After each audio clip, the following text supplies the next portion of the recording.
ఇక Israel Hamas మధ్య బందీల విడుదల ఒప్పందం ఖరారు అయిందని శుక్రవారం ఉదయం ఇజ్రాయెల్ ప్రధానమంత్రి నెతన్యాహు కార్యాలయం ఒక ప్రకటనలో తెలిపింది. కాగా శుక్రవారం సాయంత్రం కేబినెట్ సమావేశం అయ్యి ఆమోదముద్ర వేస్తోందని కూడా వెల్లడించింది.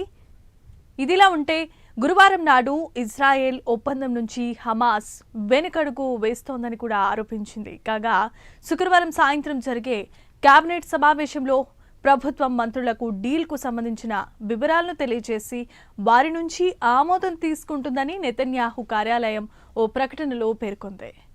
కాగా ఇరు దేశాల మధ్య కాల్పుల విరమణ గురించి ఖతార్, అమెరికా బుధవారం నాడు ప్రకటించిన విషయం తెలిసిందే. ఇదిలా ఉంటే బందీల విడుదల గురించి వారి కుటుంబ సభ్యులకు సమాచారం అందించామని కూడా నెతన్యాహు కార్యాలయం వెల్లడించింది.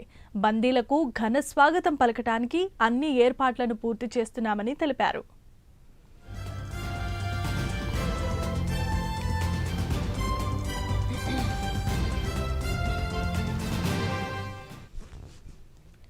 ఒకవేళ ఇజ్రాయెల్ కేబినెట్ కాల్పుల విరమణ ఒప్పందానికి ఆమోద ముద్ర వేస్తే ఆదివారం నుంచి బందీల అప్పగింత మొదలవుతుందని హమాస్ ముందుగానే ఇజ్రాయెల్ బందీలను అప్పగిస్తారు.